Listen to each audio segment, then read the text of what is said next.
Doctor के Sinha class 10th math exercise 1.3 वास्तविक संख्या रियल नंबर क्वेश्चन नंबर 3 सिद्ध करें कि 1/√5 एक अपरमेय संख्या। हमें सिद्ध करके दिखाना है कि ये हमारा अपरमेय संख्या है। यहाँ पे हल दे दीजिएगा और फिर इनको हल करिएगा। इनसे पहले हम 1-2 क्वेश्चन बनाए हैं, उस प्रकार से आप इनको बना सकते हैं। क्लियर?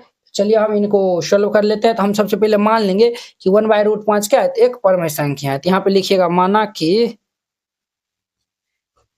1/√5 एक 1/√5 एक परिमेय संख्या है। 1/√5 एक परमेय संख्या है। जब परमेय संख्या है तो इनको हम p/q के रूप में लिख सकते हैं। तो 1/√5 इज इक्वल टू ये p/q। अब ध्यान दीजिए, अब हम क्रॉस गुना कर लेंगे तो हमारा क्या होगा, q इज इक्वल टू ये हमारा √5p हो जाएगा। q इज इक्वल टू ये √5p हो जाएगा। यहाँ पे एक स्टेप ये परमेय संख्या हम माने हैं, तो ये भी ना हम लिखेंगे ना। यहाँ पे लिख दीजिएगा जहां p और q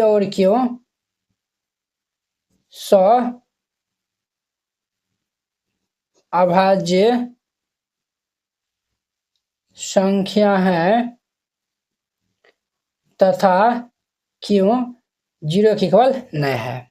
क्लियर? अब देखिए ये हमारा इतना हो गया, ये लाइन को स्किप कर दीजिए थोड़ी देर के लिए, ठीक है। अब हम यहाँ पे वर्ग कर देंगे। तो यहाँ पे जो लिखिएगा दोनों तरफ वर्ग करने पर, दोनों तरफ वर्ग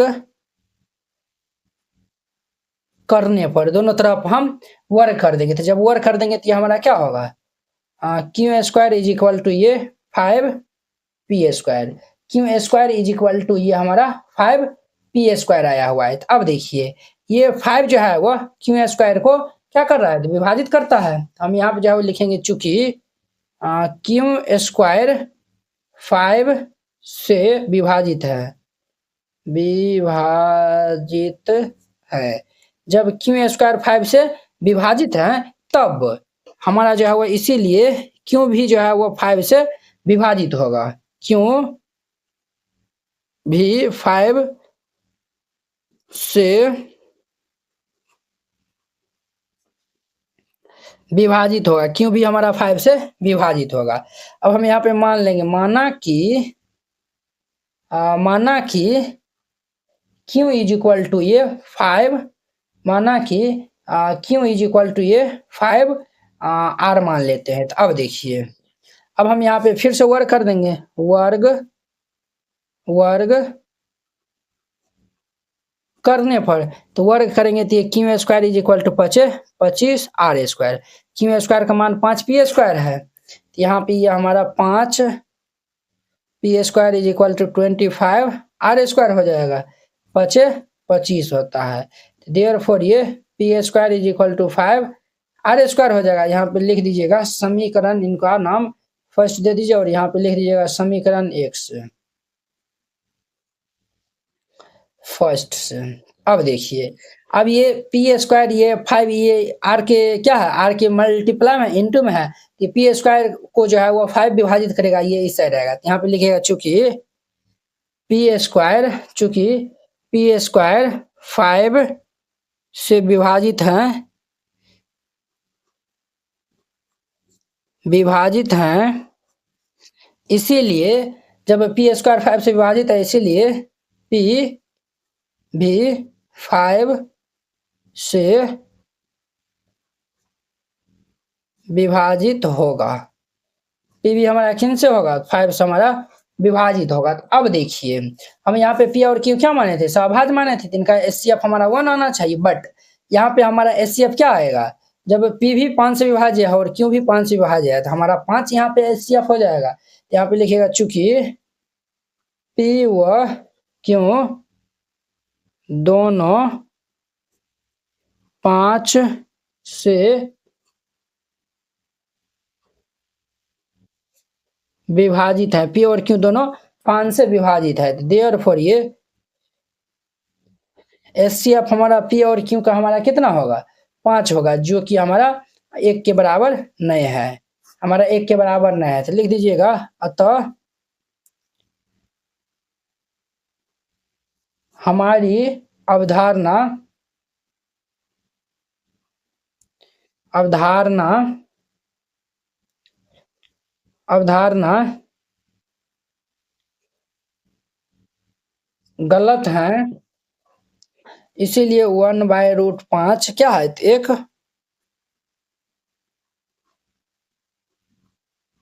अपरमय संख्या है। इस तरीका से बनाइएगा, ये क्वेश्चन बन जाएगा। तो यहाँ पे प्रूव्ड लिख दीजिएगा।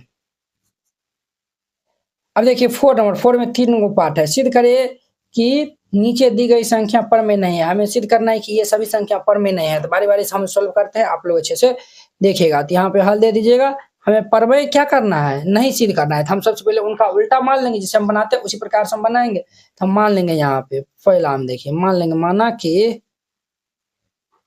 माना कि ये हमारा 6 के पावर ये 1/3 दिया हुआ है। तो इनको हम √6 लिख सकते हैं। क्या लिख सकते हैं, √6 मान लेंगे। माना कि ये √6 क्या है, तो एक परमेय संख्या है, एक परिमेय संख्या है। हमने मान लिया कि ये √6 क्या है, तो परमेय संख्या है। जब परमेय संख्या है तो ये हम √6 को हम p/q के रूप में लिख सकते हैं, जहां पे ये हमारा p और q स्वाभाज्य संख्या है, अभाज्य संख्या तथा q 0 के इक्वल नहीं है। क्लियर। अब देखिए, अब हम यहाँ पे क्रॉस मल्टीप्लाई कर लेंगे तो ये भाई साहब हमारा क्या हो जाएगा, तो यहाँ पे हम क्रॉस मल्टीप्लाई कर लेंगे तो ये भाई साहब हमारा ऐसा रहेगा। तो ये हमारा q√6 q is equal to ये p हो जाएगा। अब हम इससे पहले हम वर्ग करते थे, इसमें हम घन कर देंगे। तो यहाँ पे लिखिएगा दोनों तरफ घन करने पर, दोनों तरफ घन करने पर, अब हम दोनों तरफ घन कर देंगे तो ये हमारा क्या होगा, q√6 q⁻3 बराबर ये p⁻3।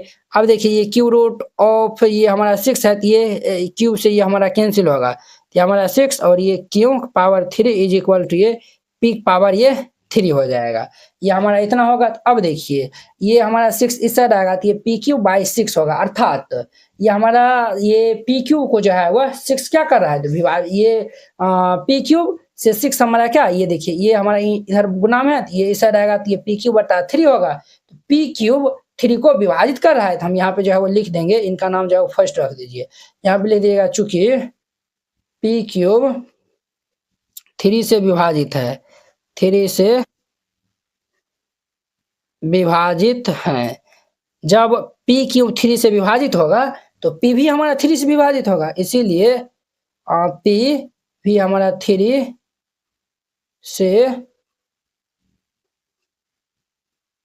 विभाजित होगा, p भी 3 से विभाजित होगा। जैसे जो है वो देखिए 2 का क्यूब कितना होता है 8, 8 अगर 2 से विभाजित है तो ये 2 भी जो है वो 2 से विभाजित है ना, समझे ना। इस प्रकार से ये हो गया। अब हम फिर यहाँ पे मान लेंगे, यहाँ पे हम मान लेंगे माना कि ये p इज इक्वल टू ये 6 है तो 6 और a मान लेते हैं। माना कि p is equal to 6a। फिर से हम यहाँ पे घन कर देंगे। तो यहाँ पे जो है लिखिएगा दोनों तरफ घन करने पर, दोनों तरफ घन करने पर, यहाँ पे हम घन करेंगे तो ये p³ इज इक्वल टू ये 6a का होल क्यूब हो जाएगा।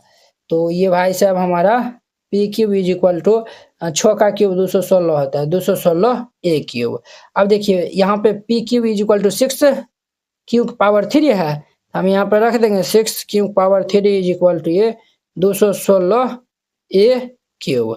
यहाँ पे लिख दीजिएगा समीकरण फर्स्ट से समीकरण फर्स्ट से। अब देखिए ये हमारा 36 बार में कैंसिल हो जाएगा, तो ये हमारा क्या आएगा, क्यू इज इक्वल टू ये 36 हमारा, ये हमारा 36 क्या होगा बोले, ये हमारा 36 और ये 6a, हाँ 36a क्यूब हो जाएगा, क्या होगा तो 36a क्यूब। अब देखिए 36 हमारा a क्यूब होगा। अब ये अगर ये 36 को हम इस साइड आएंगे तो ये क्यू क्यूब जो है वो हमारा किससे विभाजित है, तो हमारा 36 से जो है वह विभाजित है। देखो ये हम 3 का लिख दिए हैं, ये इधर जाएगा तो ये 6 होगा ना, यहाँ पे ये 6 होगा ना, तो यहाँ पे 6 दीजिएगा ना, ये इस साइड जाएगा तो ये 6 से ना विभाजित होगा ना। अब देखिए अब हमारा यहाँ पे ये भाई साहब हमारा क्या होगा, तो ये हो गया। अब देखिए यहाँ पे जो है वो लिखिएगा, चूंकि ये इस साइड आएगा तो ये हमारा 36, ये नीचे आएगा तो ये क्यू क्यूब बटा ये 36 हो जाएगा, अर्थात ये क्यू के पावर 3 किनसे विभाजित है, 36 से। क्यू पावर 3 ये 36 से विभाजित है, ये हमारा क्या है, वो 36 से विभाजित है। जब ये 36 से विभाजित है तो देयरफॉर क्यों भी किससे विभाजित होगा, 36 से विभाजित होगा, क्यों भी हमारा 36 से विभाजित होगा। अब देखिए पी भी हमारा किससे विभाजित है, 6 से विभाजित है, और क्यू भी हमारा किन से विभाजित है, 36 से विभाजित है। अब देखिए ये दोनों हमारा सार्वभौमिक यानी कि दोनों में कॉमन क्या है, दोनों का जो है वह 6 और 36 का एचसीएफ निकालेगा तो हमारा कितना आएगा, 6 आएगा। यहाँ पे लिखिएगा चूंकि पी व क्यू दोनों 6 से विभाजित है, पी और क्यू किन से विभाजित है, तो 6 से विभाजित है, तो देयरफॉर ये एचसीएफ पी और क्यू, एचसीएफ हमारा पी और क्यू का कितना होगा, 6 होगा, जो कि ये हमारा 1 के बराबर नहीं है। तो यहाँ पे लिख दीजिएगा, अतः हमारी अवधारणा गलत था, अतः हमारी अवधारणा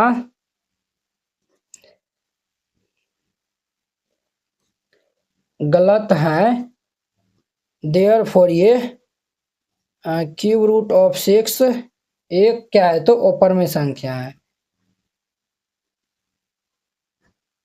ऊपर में संख्या है, ऊपर में है यानी कि पर में नहीं है, वही हमारा ऊपर में हो गया। आई होप कि आप लोग ये समझ गए होंगे। अब देखिए इनका 2 नंबर, अब इनका हमारा 2 नंबर देखिए, 2 नंबर को भी ऐसे सेम टू सेम बनाइएगा, नहीं तो देखिए इनको हम दूसरे मेथड से हम जो है वो थोड़ा बनाते हैं। यही जो है वो पर में हम जो है पहले मान लेंगे, यहाँ पे माना कि ये 3√3 एक परिमेय संख्या है।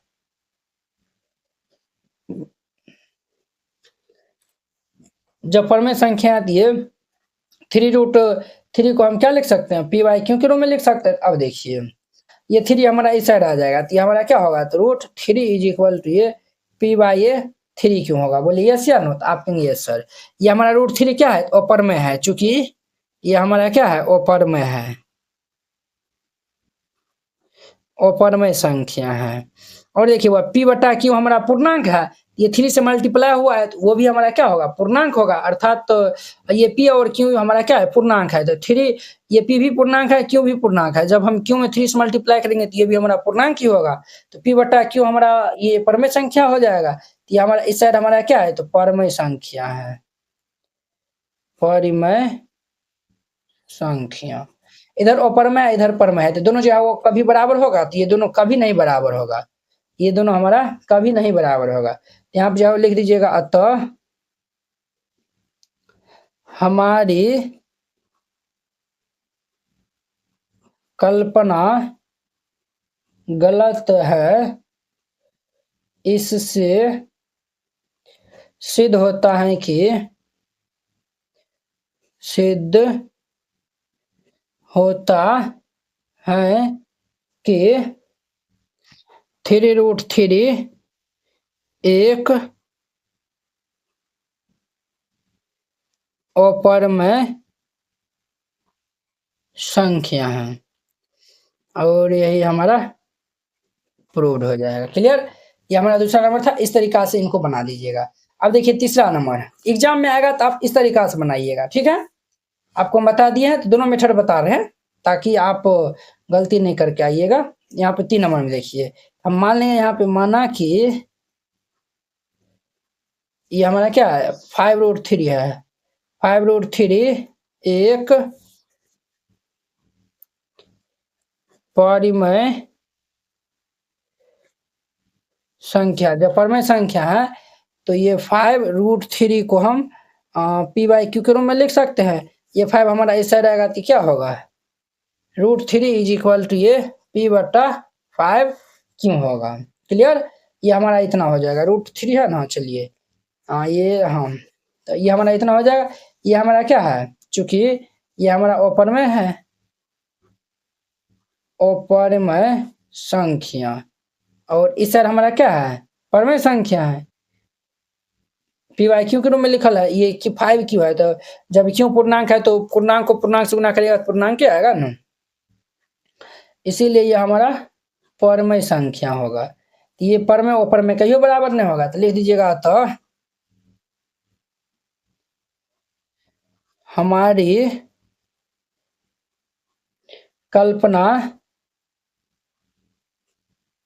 गलत है, इससे सिद्ध